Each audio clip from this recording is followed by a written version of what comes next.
2교시는 이제 그래도 좀 가볍게, 가볍게 하도록 하겠습니다. 원래 행정사 실무법은 원래 이렇게 강의만 합니다. 기본적으로 계속 강의만 하고요. 그래서 일단 2교시에서는 이제 여러분에게 약간 조금 쉬어가는 타이밍에서 답안 작성하는 OT를 좀 진행하려고 합니다. 그래서 먼저 여러분의 그 나눠진 자료집에 이렇게 아마 심화 강의 들으셨던 분들은 기본 이론을 한 번 더 들으셨을 것 같은데 답안 작성하는 시간을 잠깐 갖도록 하겠습니다. 그렇게 하시고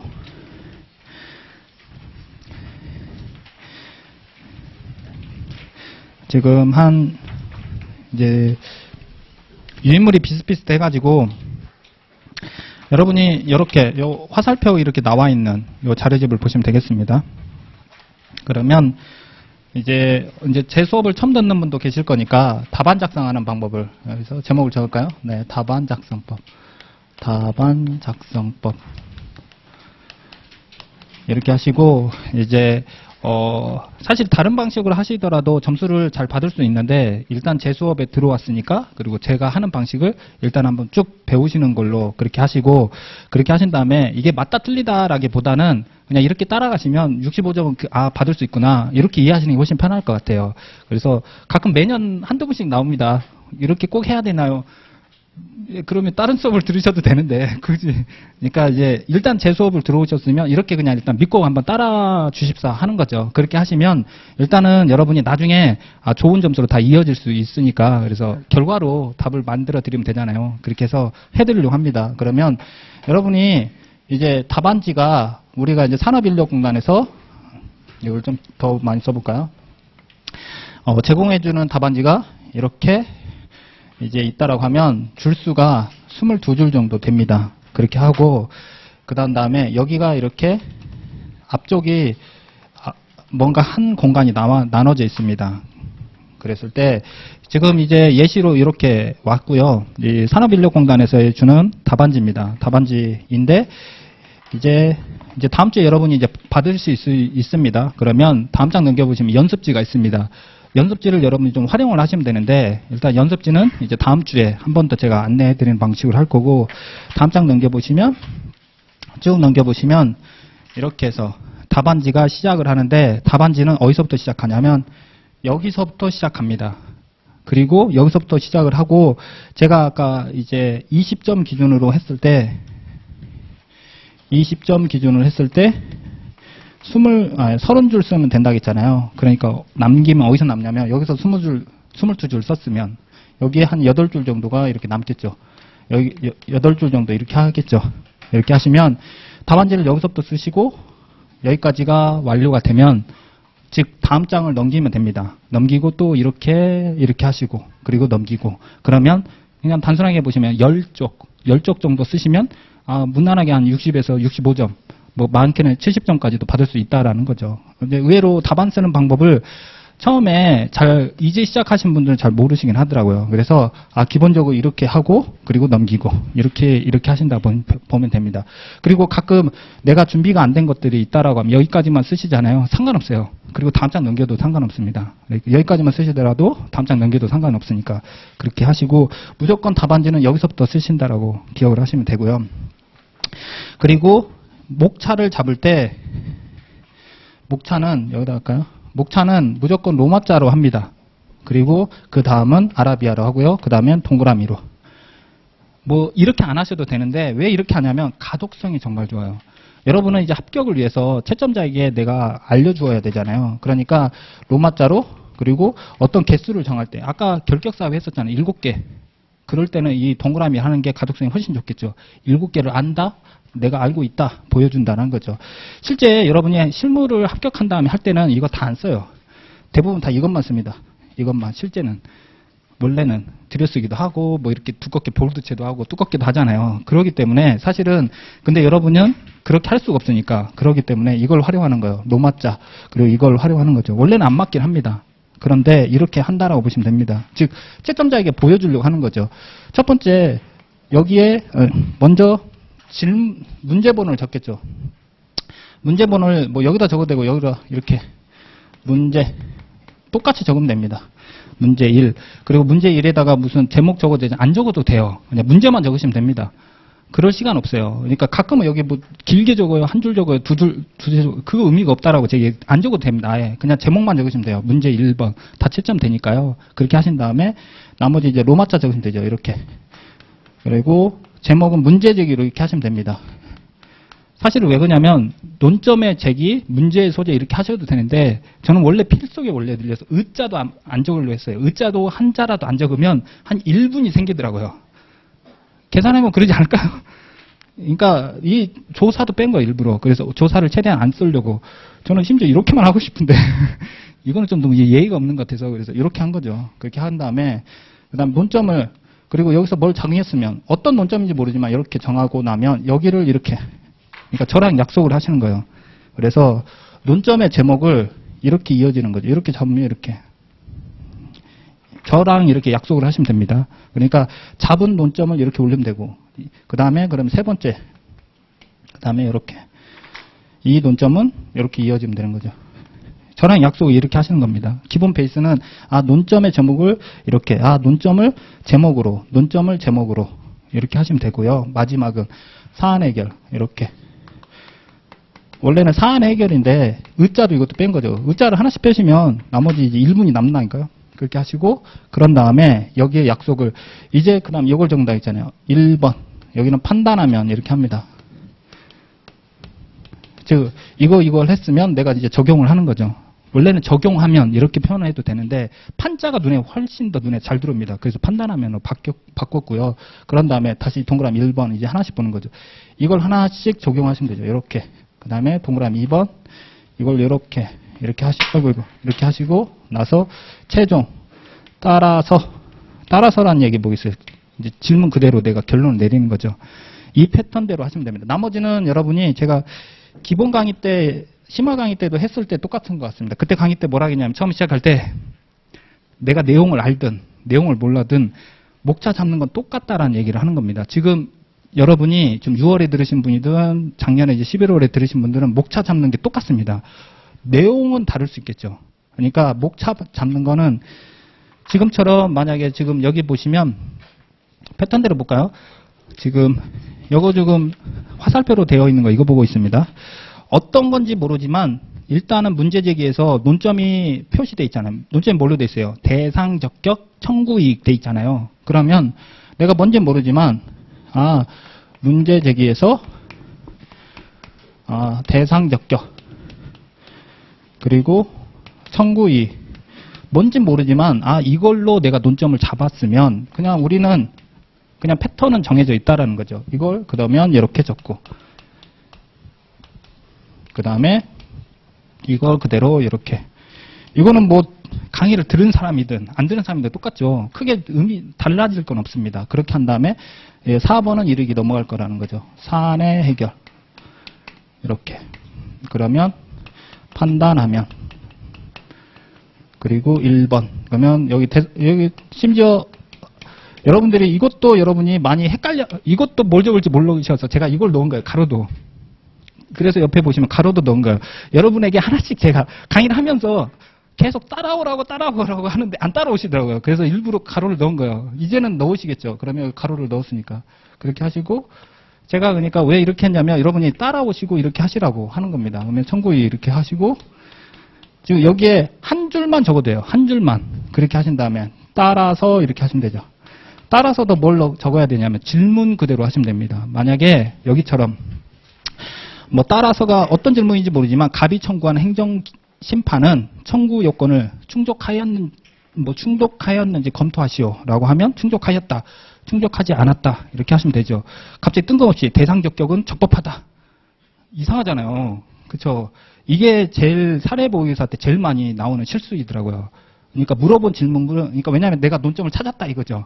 찾은 거에 대해서 되게 많이 의미를 두시더라고요. 그게 아니라 채점자가 문제 출제자에 맞추어서 답을 하는 게 중요하다는 거죠. 되게 이제 여러분이 실수를 많이 하시는 게 본문에 가셨을 때 이게 10회 때도 그게 있었어요. 집행정지 문제가 나왔거든요. 질문은 뭐였냐면 적법한지를 물어봤어요. 그랬더니 집행정지 인정된다. 아니면 뭐 아무튼 아무튼 문제가 다른 문제였어요. 근데 집행정지 얘기를 꼭 하고 싶었나 봐요. 그래서 집행정지가 인정된다라는 말을 꼭 하셨더라고요. 결론하고 달랐던 거죠. 그리고 여러분이 그 행정사법은 1교시 때 잠깐 이제 시작을 하고 있는데 의외로 어렵지 않습니다. 그러니까 강의를 안 들어도 내용이 그렇게 어렵지가 않습니다. 그래서 여러분이 시험장에 갔는데 내가 준비한 논점이 내가 준비한 게 나왔네라고 막 흥분을 하시거든요. 즉 많이 적으려고 하세요. 그러면 다른 문제를 적게 적겠죠.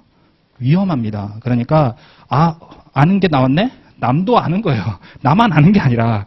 그러니까 적당하게 쓰셔야 됩니다. 그래서 실무법은 여러분이 적절하게만 쓰시는 게 가장 중요합니다. 적절하게 쓰시고 적절하게 넘어가는 게 가장 중요한 겁니다. 즉 하던 준비대로만 패턴을 하시면 됩니다. 즉 논점을 내가 적었으면 논점대로 이렇게만 가시면 돼요. 이게 훨씬 더 중요합니다. 여러분이 합격하신 다음에도 가끔 이렇게 여러분도 합격하신 다음에 이제 실무를 하게 되면 수임에 눈이 멀어. 그냥 드립다 계약하시거든요. 그것도 위험하잖아요. 적절하게 요건이 맞는지 확인하고 안 됩니다. 됩니다. 근데 의뢰인님으로 이걸 이길 수 있어요? 아니 일단 이거 될 것 앞에 두리뭉실하게 얘기하는 것보다 된다 안 된다가 더 중요하잖아요. 그게 여러분의 결론이잖아요. 그걸 내리기 위해서 여러분이 제 수업을 듣는 것처럼 지금은 하나의 요건들을 배우는 거예요. 요건들을 배우고 그의 최종 물어본 질문에 맞추어서 의뢰인이 나중에 여러분이 의뢰인이 원하는 답변을 그에 맞춰서 하면 되겠죠. 우리는 이제 조건부, 그러니까 단정을 하진 않지만 조건부로 됩니다. 이렇게 하면 되겠죠. 협조만 잘 하신다면 뭐 이런 식으로 하겠지만 어찌됐든 저희의 출제에 맞추어서 답안에 하시면 되는데 그래서 지금처럼 내가 공부할 내용은 뭐냐면 결론은 이거를 내가 논점을 잡았으면 이제는 여기 하나씩 이거는 이걸로 하기로 했잖아요. 1번 그리고 여기도 1번 그럼 2번이 있겠죠. 이렇게 그러면 여기에 대한 내용은 또 이렇게 끌고 내려오고 요거에 대한 이렇게 끌고 내려오는 이런 방식으로 계속 제가 목차 구성을 해 놓았습니다. 그렇기 때문에 나중에는 암기할 게 뭘 암기하면 되냐면 즉 이거를 암기해야 돼요. 이거는 암기를 해야겠죠. 이것도 암기를 해야 되고 지금 이것만 하시면 됩니다. 나머지 이거 적는 거는 이건 못 할 수 있어요. 이거는 공부 양에 따라 이건 어떻게 적어야 될지를 패턴은 여러분이 좀 시간이 지나야 좀 되긴 합니다. 그러면서 나중에 8월, 9월쯤 되면 이것도 어떻게 쓰는지가 감이 옵니다. 그러면 심판법은 이렇게만 하면 되는구나. 그리고 더 중요한 건 논점을 잘 찾아야 되는구나. 논점 이상한 거 찾으면 빵점 됩니다. 그렇죠? 그래서 심판은 논점을 잘못 잡으면 이거 잘못 적잖아요. 이걸 잘못 적잖아요. 그러니까 아까 제가 많이 적어도 의미가 없어요. 심판법은 논점 한번 잘못 잡으면 점수를 줄 수가 없어요. 만약에 아까 재결의 기속력 1교시 때 얘기했지만 과거에 처분사의 추가 변경 아니면 만약에 집행정지 문제를 냈는데 그거를 직접 처분 문제를 적으시면 점수가 안 나간다는 게 나갈 수가 없죠. 행정심판법은 이거 논점만 잘 잡으면 나머지는 쭉 손이 써진다는 말이 이제 이해되시나요? 아니 그럴 수 있습니다. 여러분이 이제 8월, 9월 되면 지금은 이제 하나씩 이렇게 하시면 되고요. 그래서 여기에 제가 이렇게 예시를 했는데 이렇게 여러분이 9월달, 10월달에 이렇게 쓸 수만 있으시면 지금은 이렇게 안 돼도 돼요. 이렇게 안 돼도 되니까 목차만 할 수 있으시면 되죠. 그렇게 하셔서 다른 것보다 여러분에게 주어질 거는 이겁니다. 나머지는 이렇게 하고 제가 여기만 띄워주세요. 띄어쓰기. 그리고 여기만 띄어쓰기 하시고 그리고 나서 여기만 띄어쓰기. 무슨 말이냐면 빡빡하게 쓰시라는 거. 빡빡하게 쓰시고 그러면 일정한 패턴으로 이제 글자가 약간씩 다릅니다. 어떤 분들은 제가 이제 22줄, 8줄 해가지고 30줄로 돼 있잖아요. 어떤 분은 32줄로 나올 수도 있고 어떤 분은 한 줄에 글씨가 약간 크기가 작으신 분은 좀 더 많이 쓰겠죠. 그러면 일정한 양이 한 이 정도 되면 이제 30줄이 안 되는 분도 있긴 해요. 여러분이 사례 모의고사에서 8분씩 하는 건 뭐냐면 똑같은 걸 적었을 때 내가 8분 안에 어느 정도 양을 되는지를 체크를 하시는 겁니다. 실제 시험장 가서 8분 동안 계속 계산하고 쓰시겠어요? 그럴 수가 없잖아요. 대신 양으로 측정하시는 거죠. 이 정도 쓰면 8분 지났겠구나, 8분 됐겠구나라고 여러분이 스스로 체킹이 됩니다. 그런 다음에 너무 많이 쓰고 있네? 라고 하시면 위험합니다. 정말. 이제 예측이 되시죠? 여러분이 막 쓰고 있어요. 20점짜리를. 여기까지 쓰고 있어요. 스스로 뭔가 불안한데 이게 느껴지면 됩니다. 그쵸? 그러면 여기까지 멈추고 다음 장 넘겨야 된다는 거죠. 다음 문제 넘어가야 돼요. 그러니까 여러분에게 8분을 예측하기 위해서 내가 8분은 어느 정도 양인지를 연습을 하시는 거예요. 그걸 사례 모의고사로 오셔서 내가 8분 정도는 한 이 정도 끝나는구나 라는 걸 아시고, 그러면 양을 채우는 건 시간이 조금씩 해결해 줍니다. 어떤 걸 외워야 되는지 그거는 계속 다음 시간부터 제가 알려드리고, 이거 외우시면 됩니다. 이 논점은 이거 외우세요. 이 논점은 이거 외우세요. 다만 강의할 때는 이 논점에 대해서 저희가 엄청 많이 공부를 하긴 했죠. 다만 답안에 쓸 거는 6줄, 7줄밖에 안 돼요. 왜냐하면 22줄이라 있잖아요. 만약 이 논점 이거 적는다 하면 몇 줄 적겠어요? 많아야 6줄? 8줄이겠죠. 이것도 많아야 6줄, 8줄. 이렇게 되어 있는 거죠. 그래서 핸드북은, 제가 핸드북이 하나 더 있잖아요. 거기에는 이것만 넣어놨어요. 외우기 편하게. 그래서 동차생은 아직 안 보셔도 돼요. 그렇게까지 하시기에는. 그러니까 유예생은 이제 그것만 보셔도, 이제 제 수업을 이제 들어보신 분들은, 그러니까 이것만 따로 원하시는 분이 작년에도 재작년에도 계속 계셔가지고, 다만 이제 지금은 이거를, 그러니까 다 책에 제가 다 사례집에 다 있으니까요. 그렇게 하시면 되고, 지금처럼 30점짜리가 이렇게 양으로 이렇게 정리만 잘 되면, 그래서 오른쪽에 보시면 그 답안 작성 요령이 있습니다. 읽어보면 답안 작성 요령 해가지고 지금 화살표 있는 페이지의 오른쪽에 첫 번째, 항상 왼쪽부터 답안 작성을 하시고요. 그 다음에 두 번째, 대목차를 뺀 나머지는 다 붙일 것. 즉 여기만 빼고 나머지는 다 위로 빡빡하게 다 붙이시면 됩니다. 그래야 여러분이 띄어쓰기 엄청 하시면 양을 측정하기 어려워서 띄어쓰기를 최대한 줄이시고요.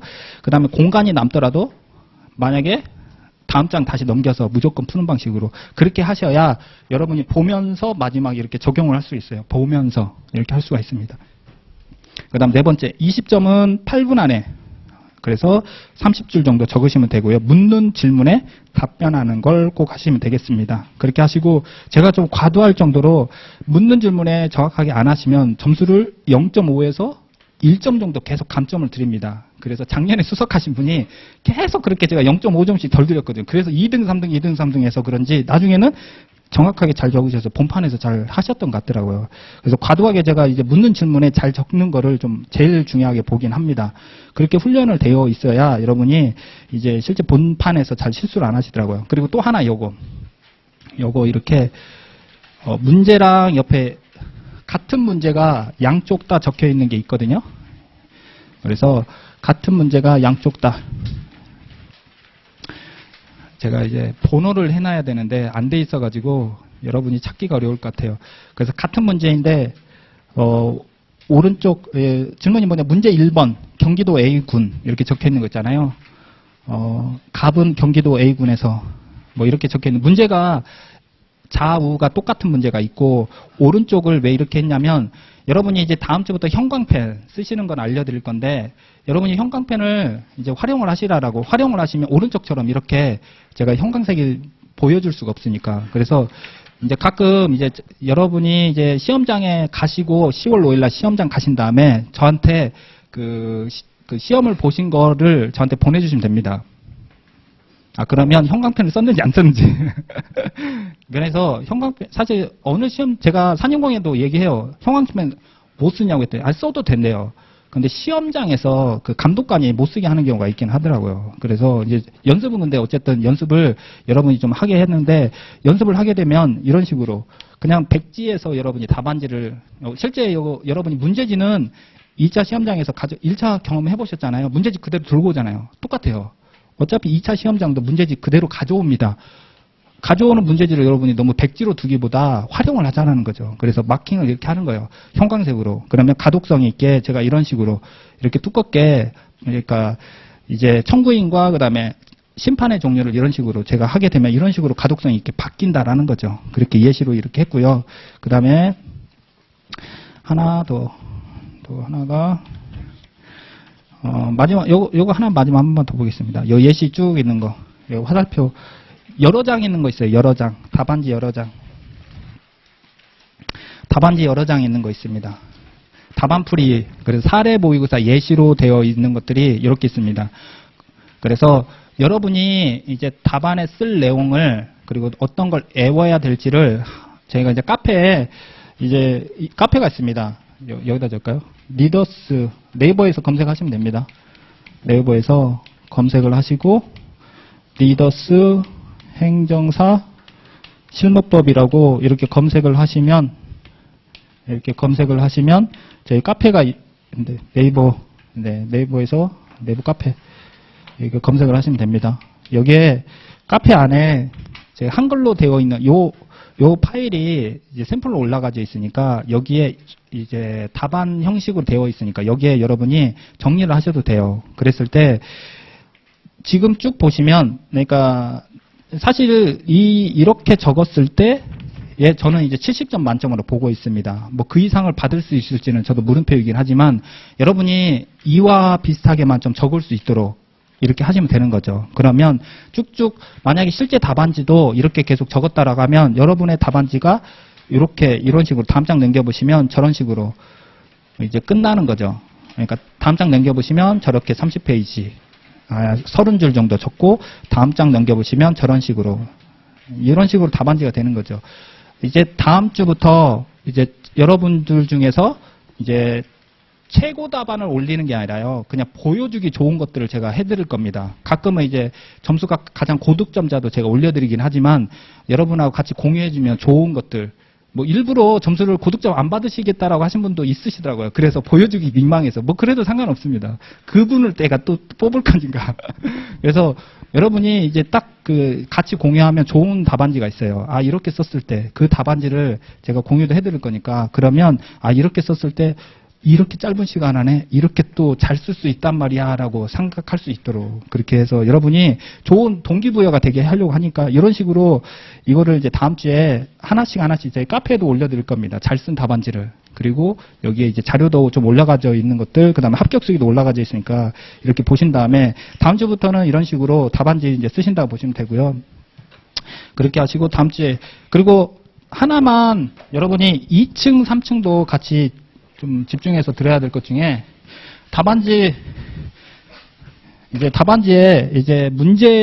답안지에 꼭 두 가지 좀 적어주세요. 첫 번째, 여러분 층수 꼭 적어주세요. 4층이면 4층. 왜냐하면 답안지 채점한 다음에 4층에 계신 분들은 이대로 올려드릴 건데 만약 아무것도 안 적혀 있으면 행방불명이 됩니다. 그러니까 4층에 있는 답안지는 매주 제가 이렇게 올려드릴 거고 여기서 찾으시면 되잖아요. 근데 아무 층수도 안 적혀 있으면 어디에 있는지 모르니까 이제 사무실 어딘가에 이제 처박혀 있을 수 있습니다. 그래서 여러분의 층수를 2층에 계신 분은 2층, 3층에 계신 분은 3층. 그러니까 시험장이 어딘지 저희가 이제 그래서 시험을 보시는 만약에 2층, 3층은 선착순이라고 제가 들은 것 같습니다. 그러면 그때 본 층수를 좀 적어주시면 그 층수로 이제 답안지를 올려드릴 겁니다. 그래서 시험이 끝나고 나면 여러분이 그다음 제가 이제 점수 체크해드리니까 꼭 층수 적어야 됩니다. 제 과목 아니고 또 다른 과목들도 다 적으시고요.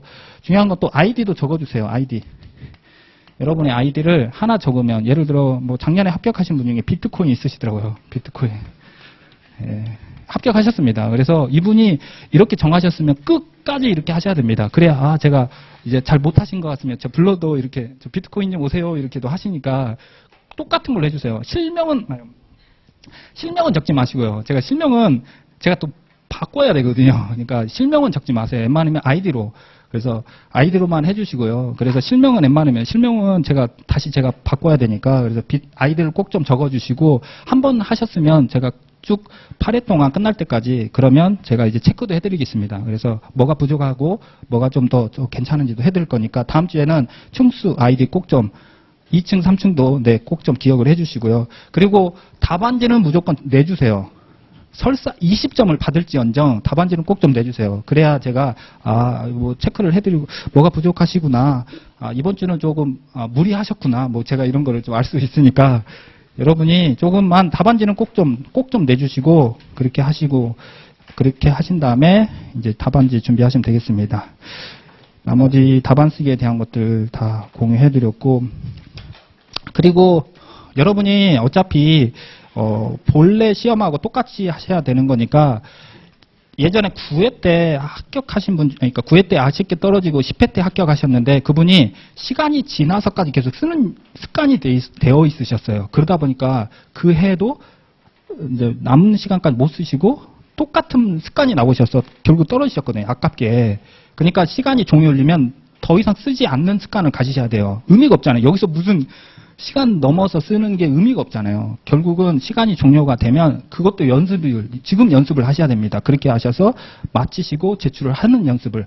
내가 그러면 시간 내에 사실 시간이 부족할 정도로 하셨다는 것 자체만으로도 대단한 거 아니에요? 네, 그러니까 시간이 부족하게 되더라도 여러분이 딱 그때까지 하시고 답안지를 제출하시는 걸로 그렇게 하신 다음에 그렇다고 하면 여러분이 답안지를 나눠줄 때 문제를 나눠줄 때도 미리 보시면 안 됩니다. 미리 보지 않고 실제 시험장하고 똑같이 내가 시간대를 8분에 쓰고 있는지를 연습하기 위한 거니까 그거를 꼭 연습을 하셔야 됩니다. 그래서 효과적으로 모의고사를 잘 하시려면 여러분이 스스로 시간에 맞춰서 시작을 하시고 시간에 맞춰서 딱 정리를 해주셔야 그 점수가 내가 지금 수준이 내가 준비가 이렇게 되는구나 그렇게 하시고 여러분이 없네요. 그러니까 부족하신 분들은 제가 끌어올릴 거고요. 그 다음에 점수가 이제 잘 받으시지만 가끔씩 보이거든요. 뭔가 논점을 잘 못 찾으신 분들은 제가 개인적으로 또 알려드릴 거니까 그렇게 해서 여러분이 여기 계신 분들 최대한 많이 못해도 55점 이상 그러면 나중에 합격률이 상당히 좋아지시긴 하더라고요. 그렇게 해서 많이 해드릴 거고 채점은 제가 다 해드립니다. 제가 다 해드리니까 그렇게 하고 여러분이 이제 사례 모의고사를 잘 8회 동안 그래서 답안 쓰기를 어떻게 하면 65점을 받을 수 있는지를 그렇게 알려드릴 거니까 여러분이 최대한 사례 모의고사 시간에 점수가 잘 올라오길 바라겠습니다. 답안쓰기는 이렇게 하고 그러면 이어서 강의를 하겠습니다. 14페이지.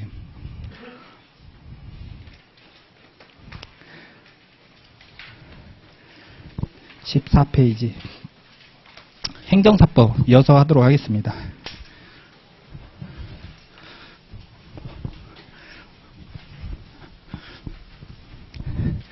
자, 이제 신고 확인증입니다. 업무 신고를 하면 아까 이제 1교시 때 했었던 것처럼 그 결과물이 신고 확인증입니다. 그러면 신고 확인증은 사실 중요도가 이렇게 크진 않습니다. 다만 이제 개념적으로 익히기만 하시면 됩니다. 발급 14페이지입니다.